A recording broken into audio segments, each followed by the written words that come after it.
nakakainit ng ulo. Binili ko to kasi kaya nagustuhan ko to. May wine glass yun sa loob. May actually champagne glass. Magkakamali ako. So yan. Champagne. Yan, pwede siya dyan. It's about time. Magandang umaga po sa mga kagalang-galang na senators.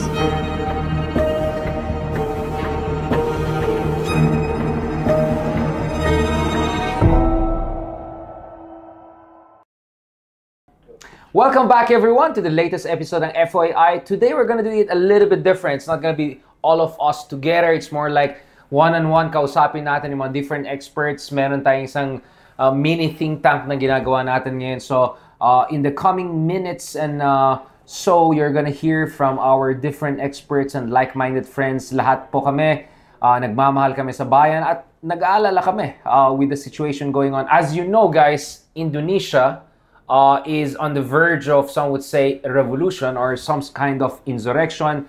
Government buildings are on fire. A parliamentary building was on fire in a certain state. Police is having showdown with people. Military is on alert. Grabe na, kino-confiscate yung mga kotse ng mga kanilang mga trapos, etc. So, kanila lang sinabi ng Malacanang na ayaw nila nangyari sa Indonesia because alam din nila, marami sa ating mga kabayan ay galit na sa corruption. Imagine that, no? More than 10 years ago, ang pinag-usapan natin yung mother of all evils of scam, yung kay Janet Napoles, was around 10 billion pesos. Ang pinag-usapan natin ngayon is potentially $10 billion.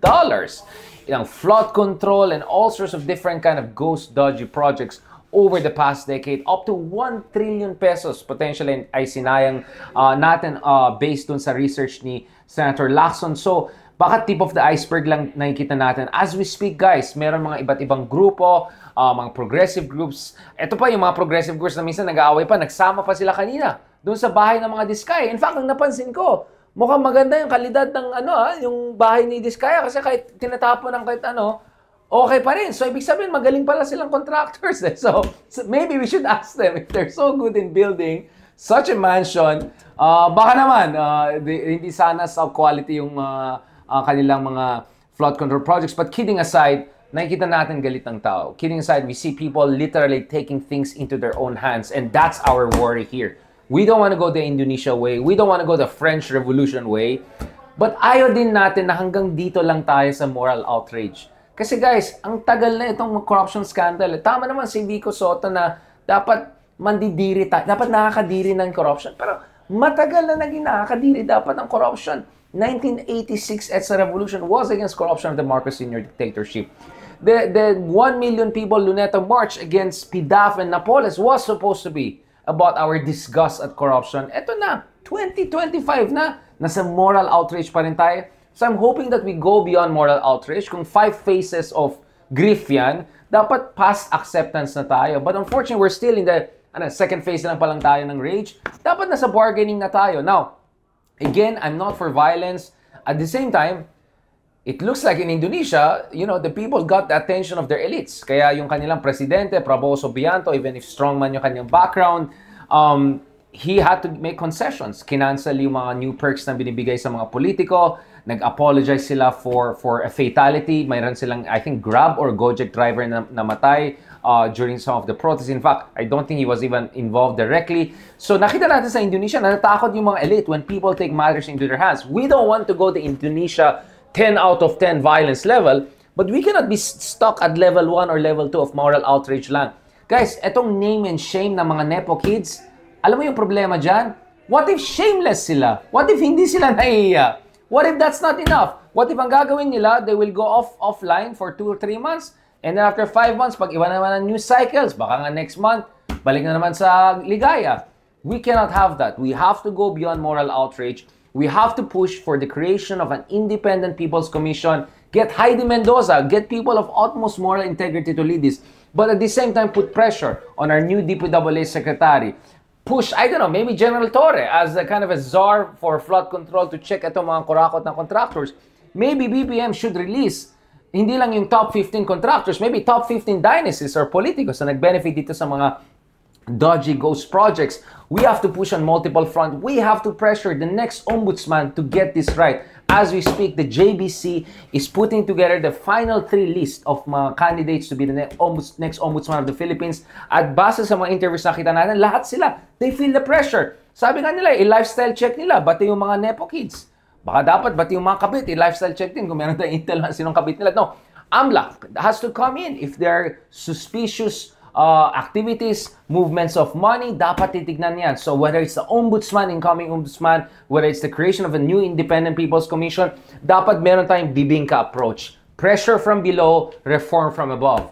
Otherwise, guys, we're risking towards going an Indonesia situation, or we risk basically just going through the same cycles of outrage, forgetfulness, and then outrage, then forgetfulness, habang lumalala yung corruption. So on that note, dito sa FY series natin, pag-usapan natin, ano mang dapat gawin natin dito sa corruption scandals? Should we just talk about Sara with H? What about Sara without H? Nakalimutan ba natin yung mga Miggy Mango? Yung mga confidential fund scandals? Yung mga kalokohan na nangyari sa DepEd? Nakalimutan na ba natin yung impeachment? I know it's difficult to keep abreast with all of this development at once, but we have to do something about it. And dapat tuloy-tuloy itong call for justice and accountability. Prof. Sherwin, anong tingin mo sa mga nangyayari ngayon? Discuss regarding the flood control projects, sila, Diskaya, and all of the infrastructure projects na may corruption pala. Well, it's about time na we have surfaced these issues. Actually, matagal na itong nangyayari eh. Diba, we have heard a lot of news about, you know, the allegations of corruption pertaining to public infrastructure. But itong revelation ni Presidente, di ba, yung challenge niya sa mga legislators, na sinabi niya, mahiya naman kayo, di ba? At pinakita niya yung disgust niya, no? Underscores the, the immensity of this problem, no? Ngayon lang nabigyan ng physical attribute. Dahil dati, kwento to eh. Di ba? Kwento siya. No, minsan nga chismax pa, 'di ba? Chismis, no? Pero ngayon nakita natin, no, na multo pala siya, no? Mamaw pala siya, 'di ba? Or at most semblance of a project, no? Nakita ko yung news item ni Secretary Dizon eh. Hindi lang kickback, talaga walang project. As in, walang project, 'di ba? As in, multo talaga, no? Sabi nga ni Presidente. Nakita ko yung interview ni Secretary Dizon dun sa isang project sa Bulacan, no? Sabi niya, itong project na to, 2024, naka-register na sa GAA. Pero 3 weeks ago lang, 3 weeks ago lang ginawa, no? And this was proven correct by the barangay captain of that place, sa Mayon, Bulacan, no? So this goes to show you na this is a deliberate attempt, no? Really to pillage, no, the resources of the country, no, talagang brazen na nakawan. And you might say na ano bang ng mga contractors diyan, no? Ang ano ko diyan is tip of the iceberg sila eh. So hindi, feeling ko sila nga yung yung least culpable eh. Kasi sila lang yung nakakakuha nung natira. If you're going to believe Senator Lacson's revelation. So sila nakakuha ng natira, no? So, pwedeng yung investigation talaga dyan, mas lumalim at makita yung root cause, no? Saan ba talaga, ano ba talaga yung problema nung corruption na yan, no? So, anong tingin mo sa involvement nila Diskaya at saka nila Bongo dyan sa flood control project? Well, Diskaya obviously, no, it goes to show na kung hindi ka makikipaglaro, wala kang makukuha, no? That's for the contractor, no? Pero kung ikaw ay contractor at ikaw pa yung nag-a-approve na politician or nag-a-approve na government official, ibang klase naman 'yon, no? Sukdulan na 'yon, 'di ba? So obviously may conflict of interest. I don't know if that can border into an administrative case or even a criminal case. Surprise ka ba na si Bongo? Partner pa rin ni Diskaya sa ibang projects. Yung aspect ng Bongo kasi during the time of President Duterte, naririnig na natin yan eh. Okay? Bill. Yeah, yung Bill. Alam, hindi naman sa mainstream news siya, no? Pero meron ng mga kwento na umiikot no, na involved talaga allegedly si Senator Bongo. No? But of course ngayon, lumitaw na Yung mga revelations before ni Senator Trillanes, for example, no? Na sinasabi nga niya na involved si Senator Go. And ngayon, lumabas na kapartner pala niya ang mga Diskaya, no? So, ang ano ko lang dito is, kailangan pa siguro talagang palalimin yung investigation, no? Kasi hindi lang naman isa or dalawang kamay ang nandun sa cookie jar, eh. I'm sure medyo marami pa yan, no? Nakikita na natin ngayon yung mga political contributions ng mga contractors, di ba? Nagko-contribute sila sa mga campaign kitty ng mga politicians, no? Kay Senator Escudero, kay Senator Villanueva. So, sige pa, i-reveal natin yan. So you think admin should continue? Of course, oo. Kasi kailangan ma-sensitize ang mga kababayan natin, ang mga Filipinos, no? My greatest fear here is after a few months, nawala na tong issue na to, no? Maikli kasi ang memory ng mga Filipinos when it comes to the political issues. But this is more than just a political issue, eh. Issue ito ng kabuhayan. Practical na issue ito sa mga kababayan natin na kapag malakas ang ulan, sumusuong sa baha, no? Walang bota, tumatawid, di ba? Hindi nakakapasok, hirap mag-commute. Sila yung mga taong malaki ang stake dito. And to think na pera natin yun. Di ba? Yun yung pa yung nakakangit-ngit, eh, di ba? Pera natin yung galing yun sa mga taxes, sa mga buwis na ibinabayad natin. Prof, ikaw connect ko lang sa China. Kasi yung alam naman natin na may investments din yung China sa infrastructure na sa palagay mo, totoo ba yun, yung mga investments na yun? Hindi naman flood control, pero infrastructure pa rin.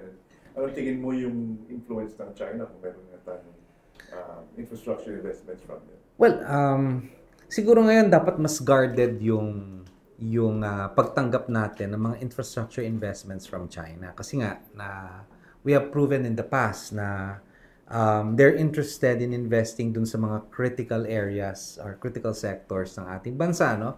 Aside from infrastructure, we can trace investments in power, in telecoms, and so forth and so on.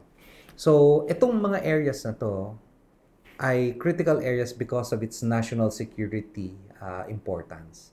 So, kailangan lang tayong maging conscious doon, no? Siguro, ang magandang halimbawa dyan, yung nangyari sa national grid, no? Na nakapasok ang China doon at 40%. Ng shares doon ay nakuha ng Chinese interest. Of course, pilit binabawi yan ng Marcos administration, ano? Ang nangyari to during the time of President Duterte. So alam naman natin na ito ay influence, no? Influence operations ng China, no? So pilit binabawi ng natin yan. So to cut the long story short, I mean, we need to be more circumspect and more critical when it comes to accepting investments, especially from an adversary. What do you think of the approach of the government towards China and our current foreign policy trajectory in the West Philippine Sea or in other areas? Well, I think we're on the right track. If you look at it, no, the administration is, using all the avenues to project our national power, no? Information, yung military natin, economy.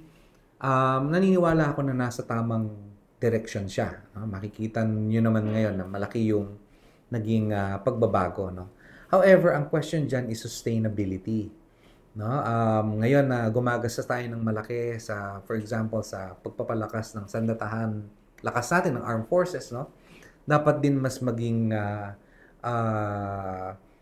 mas maging critical din tayo sa pagpipili ng ating mga partners at ng mga areas kung saan tayo mag-i-invest. Kasi limited lang yung resources na meron tayo, eh.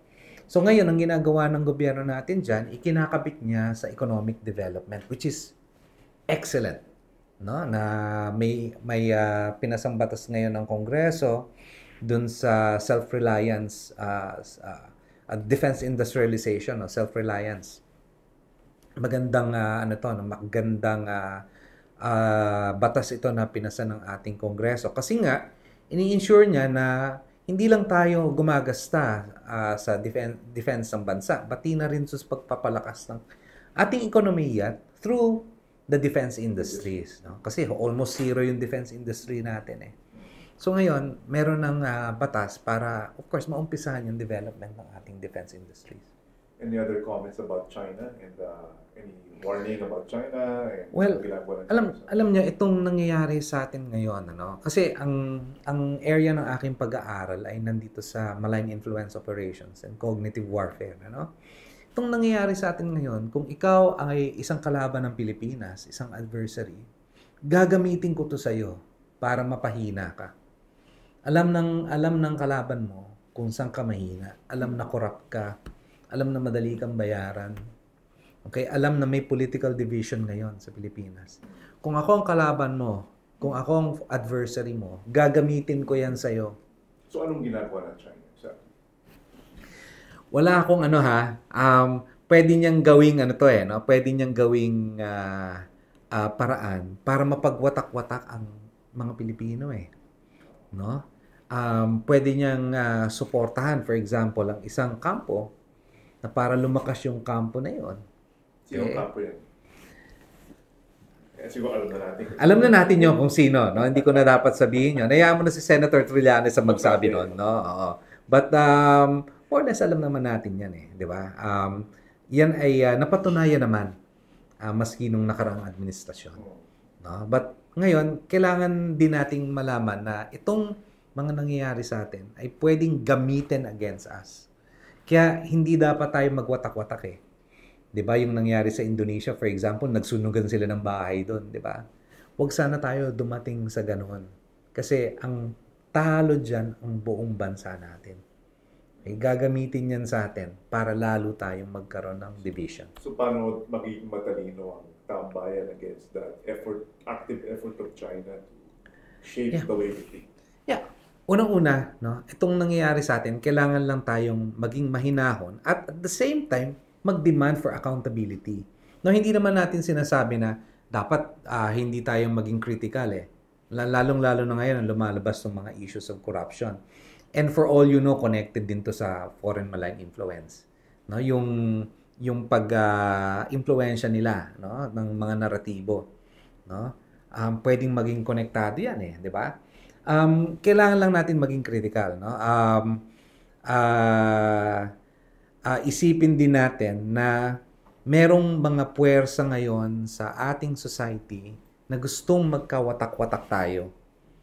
Okay? Pero that does not mean na hindi natin hingin yung accountability. Dapat hingin natin yon. And I think this administration is doing the right thing, no? By being, first of all, transparent. Okay? Isumbong mo sa Pangulo. Yan ay naging trigger for people to be more aware. No?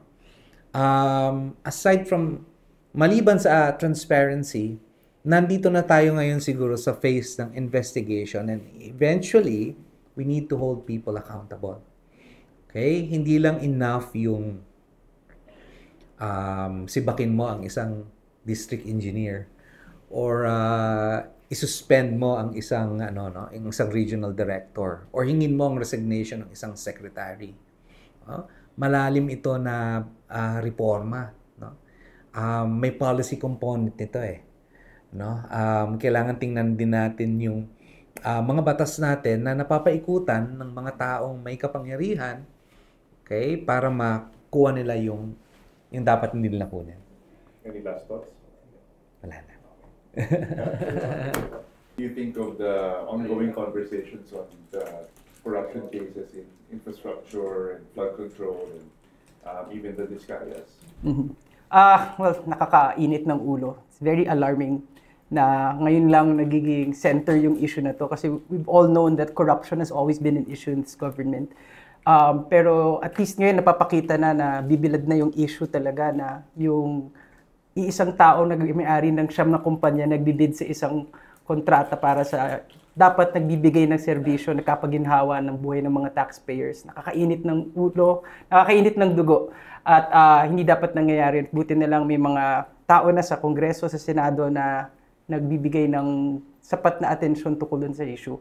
Sana lang di gawing scapegoat yung iilang mga tao at hanapin talaga at kilalanin kung sino yung pinaka-guilty At huli sa lahat yung sapat na reforma na mangyayari dapat para hindi na maulit. So ano dapat gawin ng civil society groups and even this administration who have taken it as a core program, the Bongbong Marcos specifically? What should these groups do in order to achieve that? Right. It's very malaking bagay na even the executive, no less than the president, initiated the campaign to find out or yung panagutin yung mga contractors, particular dun sa flood control projects. I think yung political will on the part of the executive is a good initiative. And the civil society group should not only just problema kasi sa atin minsan napapalipas yung issue baka susunod na mag-viral na issue makalimutan na yung usapin ng flood control. Ano dapat yung gagawin natin? Okay. So tama na, no? Tuloy-tuloy na yung una pagmamatsyag natin, bantayan natin yung mga hearing na nangyayari. May mga push ngayon na maging transparent yung budget process. So sana maging realistic and authentic yung pagbibigay ng puwang sa civil society groups na mag-participate dun sa budget. And yung open BICAM. Yung open BICAM na pinopropose ng ilang mga progressive legislators natin. And I think even the president wants to sit in, so to speak, doon sa deliberation na yun. So doon natin malalaman talaga. And ultimately, kailangan natin ipagpatuloy yung pagbabantay doon sa implementation. Kasi we can always just talk about the budget. Nagkataon na a lot of these things happen under the noses of the people who should be guarding this. So even the nagtuturoan, di ba, minsan yung mga iba-ibang agencies na hindi na yan saklaw ng aming report, sapat na napirmahan ko yung dokumento para ma-release yung pera. So institutional changes have to be implemented and kailangan bantayan yan ng civil society group. Civil society groups until the very end na makita natin na may makulong, may managot, at may magkaroon ng institutional changes. Anong basa mo dito sa nangyayaring yun in the 2020 elections? Kasi actually both sides of the coalition, yung Duterte coalition, yung Marcos coalition, nag-aaway sila about it. May maapektuhan sila dito. So how do you think this affects the 2028 elections and the prospect of Duterte's returning? Okay, so medyo maraming layers yung question. No? Siguro ang una natin kailangan tignan dyan ay yung the people in play, people in power right now. How entrenched are they? How entrenched are they doon sa system ng corruption? Because it's very systemic. Di ba nauuso na nga yung term na contractor? So some of these people within our government are part of the entire syndicate that's making the lives of our citizens so much more difficult. And yun na nga So babalik na sa 2028, we have another chance to select individuals who will give the mandate to serve the government. So baka naman tignan na natin ngayon, sino na ba talaga yung mga hindi corrupt? Siyasatin natin, kailan ba talaga nagsimula itong malaking issue ng corruption? Sino ba yung mga parties and sino yung mga players dito sa corruption na to? Dapat di na natin sila ihalal regardless of what political color they have. Si Bongo, he's trying to distance himself pero sa totoo lang may infrastructure projects pa sa Davao na may flood control din.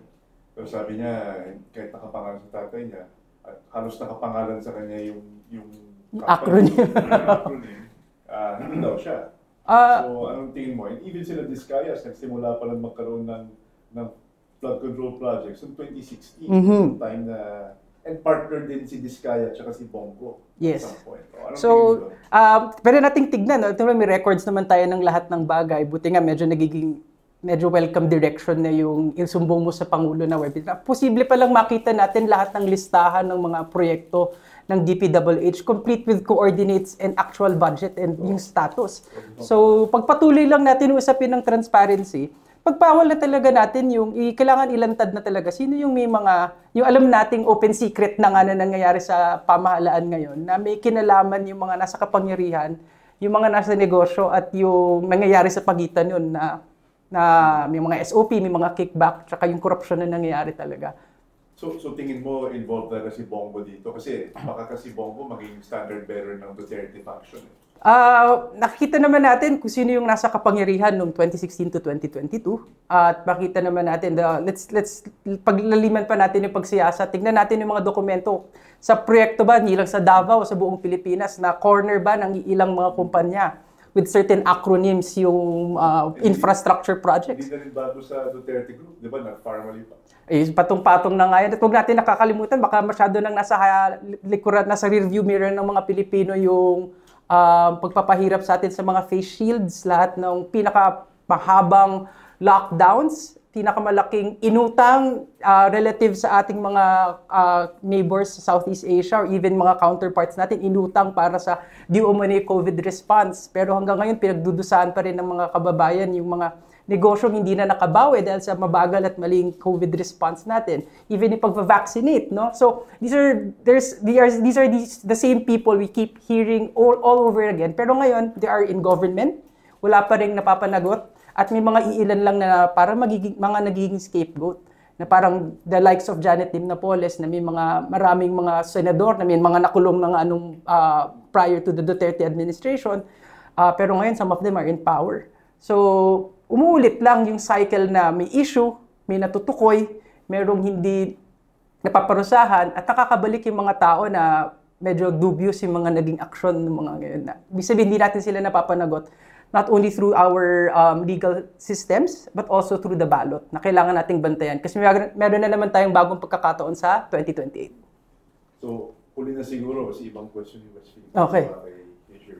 Yung question lang on the opposition. Kasi parang mukhang watak-watak sila.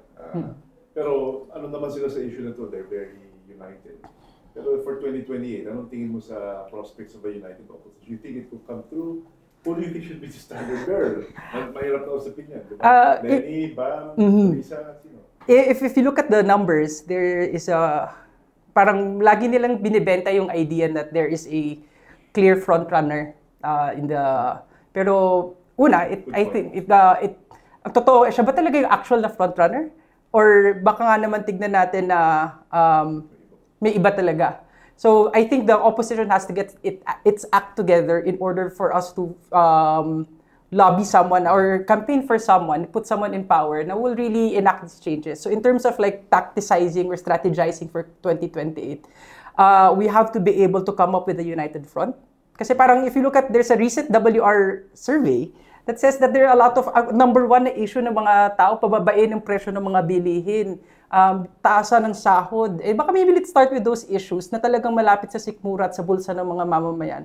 If we really look at how to deliver those campaign issues, so to speak, baka we can start with that as a unifying message for everyone na maybe beyond, and sino ba talaga based dun sa kasaysayan, yung mga nakapag-deliver ng ganong klaseng mga serbisyo, sino ba yung hindi nakapagbigay ng ganong klaseng serbisyo? Anong administrasyon ba o sinong leader ba ang nakaluklok na nagpataas ng presyo ng mga bilihin? So, yun yung mga kailangan nating tignan. Palagay ko, masyado pang mahaba yung 2028, pero nandyan na rin siya. Parang medyo may ganong feeling in my opinion. But yes, the opposition has to unite. The opposition should have a clear candidate para makontra yung nagsasabi na sila yung in the lead right now.